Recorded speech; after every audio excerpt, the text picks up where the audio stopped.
Hello दोस्तों, बार फिर से आपका स्वागत है पॉलिटी रिवीजन सीरीज में। तो अपनी सीरीज को आगे बढ़ाते हुए आज हम जानेंगे राज्य विधानमंडल के बारे में।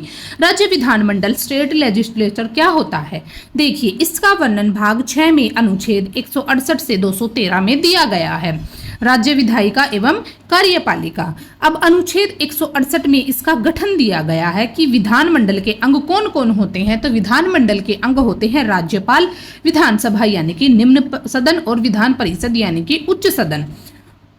वर्तमान में 6 राज्यों में द्विसदनीय व्यवस्था है।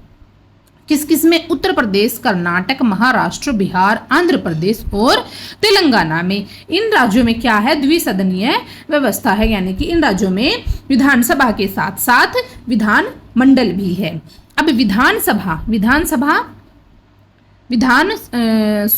राज्यों में जो विधानसभा के साथ साथ विधान परिषद भी है, और ये सब किसका अंग है? ये है राज्य विधानमंडल का अंग होते हैं। अब देखिए विधानसभा हमारे आर्टिकल 170 में आती है। विधानसभा का जिक्र कौन से आर्टिकल में है? आर्टिकल 170 में। सीटों की संख्या कितनी होती है? 500 ज्यादा से ज्यादा, और न्यूनतम होती है 60, यानी कि किसी भी राज्य में ज्यादा से ज्यादा 500 विधानसभा सीटें हो सकती हैं और कम से कम 60 होती हैं। अब इनके अपवाद भी हैं। देखिए सिक्किम में सिर्फ 32 सीटें हैं, जो राज्य में सबसे छोटी है। गोवा में 40, मिजोरम में 40, पांडुचेरी में 30। ये सबसे यूटीज में सबसे छोटा पांडुचेरी है और राज्यों में सबसे छोटी सिक्किम है। ये क्या है? अपवाद है। सबसे बड़ी विधानसभा। अब सबसे बड़ी विधानसभा राज्यों में तो यूपी है और केंद्र शासित प्रदेश में जम्मू एंड कश्मीर है, उसमें 90 है। अब देखिए निर्वाचन कैसे होता है। निर्वाचन के बारे में बात कर लेते हैं। निर्वाचन वयस्क मताधिकार के आधार पर प्रादेशिक निर्वाचन क्षेत्रों से प्रत्यक्ष निर्वाचन यानी कि डायरेक्ट इलेक्शन होता है। जब हम वोट करने जाते हैं, हम डायरेक्ट वोट करने जाते हैं, तो वयस्क मताधिकार के आधार पर इसमें निर्वाचन होता है। सीटों का आवंटन 84वें संविधान संशोधन 2001 के द्वारा 2026 तक यथायथ। अब जो विधानसभा की सीटें हैं उनका आवंटन 84वें संविधान संशोधन 2001 के द्वारा 2026 तक वो वैसे ही बनी रहेंगी। उनमें कोई भी बदलाव नहीं होगा। अब देखिए योग्यताएं क्या होनी चाहिए। योग्यताएं 173 में दी गई है। भारत का नागरिक हो, न्यूनतम आयु 25 वर्ष हो। ये सब किसकी योग्यताएं हैं? विधानसभा के लिए। अब आरक्षण हमारा किस में दिया गया है? आरक्षण दिया गया है अनुच्छेद 332 में। जनसंख्या के आधार पर SC ST के लिए आरक्षण दिया गया है।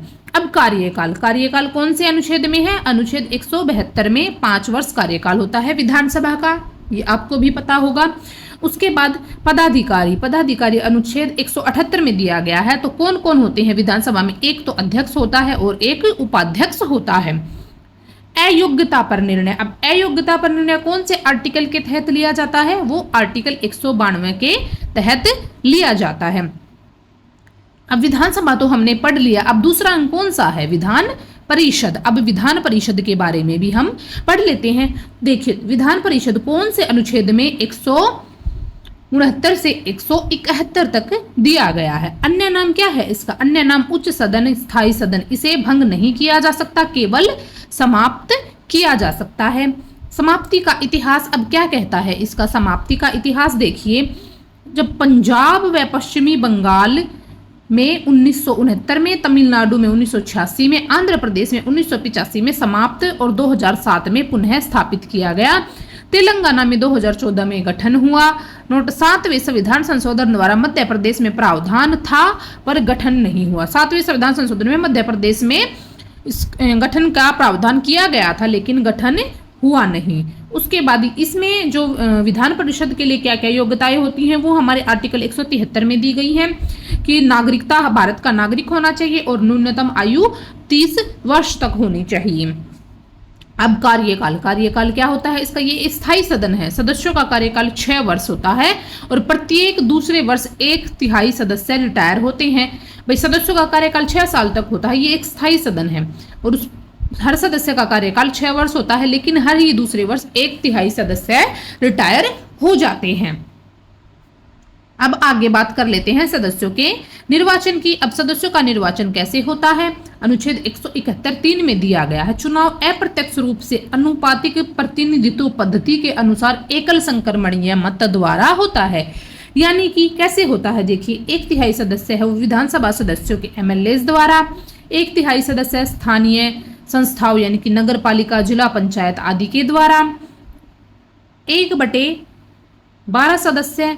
अब जो 1/12 सदस्य हैं वो कैसे लिए जाते हैं? शिक्षकों द्वारा माध्यमिक या उच्च शिक्षण संस्थानों में 3 वर्ष का अनुभव होना चाहिए। और 1/12 सदस्य स्नातकों द्वारा जिन्हें स्नातक किए हुए 3 वर्ष हो चुके हैं।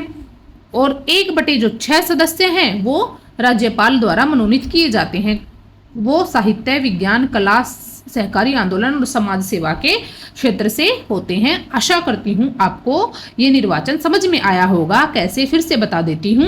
1/3 सदस्य विधानसभा के MLA द्वारा लिए जाते हैं, 1/3 सदस्य स्थानीय संस्थाओं से जैसे कि नगर पालिका, जिला पंचायत, 1/12 सदस्य शिक्षकों द्वारा यानी कि उनको माध्यमिक या उच्च शिक्षण संस्थाओं में 3 वर्ष का अनुभव होना चाहिए। 1/12 सदस्य स्नातकों द्वारा जिन्हें स्नातक किए 3 वर्ष हो चुके हैं। और 1/6 सदस्य राज्यपाल द्वारा मनोनीत किए जाते हैं जो साहित्य, विज्ञान, कला, सहकारी आंदोलन, समाज सेवा क्षेत्र आदि से होते हैं। तो ये थी कुछ बातें हमारी विधान परिषद के बारे में। अब राज्य की जो कार्यपालिका है, अब देखिए राज्य की कार्यपालिका के बारे में बात कर लेते हैं। राज्य की कार्यपालिका में क्या क्या होता है? तो देखिए, राज्य की कार्यपालिका में सबसे पहले हम बात करेंगे राज्यपाल के बारे में, जो अनुच्छेद 153 से 161 तक दिया गया है। अब देखिए, अनुच्छेद 153 में प्रत्येक राज्य का एक राज्यपाल होगा, ये बात अनुच्छेद 153 में दी गई है।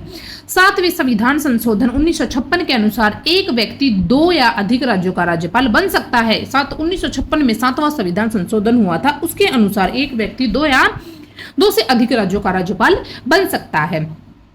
उसके बाद बात करते हैं हम आर्टिकल 154 के बारे में। आर्टिकल 154 क्या कहता है कि राज्य कार्यपालिका की समस्त शक्तियां राज्यपाल में निहित होंगी। अब जो राज्य की कार्यपालिका है उसकी सारी शक्तियां किसमें होंगी? राज्यपाल में होंगी। अनुच्छेद 155 नियुक्ति के बारे में बात करता है, यानी कि संघीय मंत्रिपरिषद की सलाह पर राष्ट्रपति द्वारा। अब कौन करता है राज्यपाल को नियुक्त? संघीय मंत्रिपरिषद सलाह देता है और राष्ट्रपति द्वारा उसको नियुक्त किया जाता है। अब अनुच्छेद 156 में कार्यकाल दिया गया है। राष्ट्रपति के प्रसाद पर्यंत सामान्यतः 5 वर्ष। संविधान में अवधि का स्पष्ट उल्लेख नहीं है। कोई भी स्पष्ट उल्लेख राज्यपाल के कार्यकाल के बारे में संविधान में नहीं दिया गया है। जब तक राष्ट्रपति अपने पद पर रहता है तब तक ही राज्यपाल भी अपने पद पर रहता है। उसके बाद अनुच्छेद 157 में योग्यताएं दी गई हैं। भारत का नागरिक होना चाहिए और न्यूनतम आयु 35 वर्ष होनी चाहिए। अब अनुच्छेद 158 में सेवा व शर्तें दी गई हैं। संसद या विधानमंडल का सदस्य न हो, पागल या दिवालिया न हो। अब अनुच्छेद 159 के बारे में बात कर लेते हैं। उसमें क्या दिया गया है? शपथ संबंधित हाईकोर्ट के मुख्य न्यायाधीश द्वारा। राज्यपाल को शपथ कौन दिलाता है? संबंधित हाईकोर्ट का जो मुख्य न्यायाधीश है वह उसको शपथ दिलवाता है। आर्टिकल 161 में क्षमादान की शक्तियां। अब राष्ट्रपति मृत्यु दंड को छोड़कर सभी क्षमादान की शक्तियां राष्ट्रपति के पास होती है। मृत्यु दंड को जो राज्यपाल है वो माफ नहीं कर सकता। अनुच्छेद 213 में क्या दिया गया है? अध्यादेश। राज्यपाल द्वारा अध्यादेश जारी करने की शक्ति। राज्य विधानमंडल शुरू होने के 6 सप्ताह के भीतर अनुमोदन आवश्यक है। राज्यपाल है वो अध्यादेश जारी कर सकता है। उसके बाद मंत्रिपरिषद व मुख्यमंत्री वो किस में आते हैं? मंत्रिपरिषद व मुख्यमंत्री आते हैं हमारे आर्टिकल 163 से 167 के बीच में। अब देखिए, आर्टिकल 163 में क्या कहता है कि राज्यपाल को सलाह देने के लिए राज्य मंत्रिपरिषद का गठन किया जाता है। जैसे राष्ट्रपति को सलाह देने के लिए संघीय मंत्रिपरिषद का गठन हुआ था, वैसे ही राज्यपाल को सलाह देने के लिए राज्य मंत्रिपरिषद का गठन हुआ। उसके बाद अनुच्छेद 164 में क्या कहा गया है कि राज्यपाल द्वारा मुख्यमंत्री यानी कि सीएम व अन्य मंत्रियों की नियुक्ति, राज्यपाल द्वारा मुख्यमंत्री और अन्य मंत्रियों की नियुक्ति की जाती है। योग्यता क्या होनी चाहिए उनके लिए? भारत के नागरिक हों, 25 वर्ष की आयु पूरी कर चुके हों और विधानमंडल का सदस्य हो। ये मुख्यमंत्री और अन्य मंत्रियों की नियुक्तियों के लिए योग्यताएं हैं। अब अनुच्छेद 166 क्या कहता है? अनुच्छेद 166 कहता है सरकार का संचालन। सरकार का संचालन कौन करेगा? राज्यपाल करेगा। और ये बात कौन से आर्टिकल में दी गई है? आर्टिकल 166 में दी गई है। और आर्टिकल 167 आर्टिकल 167 में दिए गए हैं हमारे मुख्यमंत्री के कर्तव्य। तो ये थी हमारे कुछ इंपॉर्टेंट बातें राज्य कार्यपालिका और राज्य विधानमंडल के बारे में। आशा करती हूँ कि आपको ये सब समझ में आया होगा। तो मैं मिलती हूँ आपको अगली वीडियो में, तब तक के लिए धन्यवाद।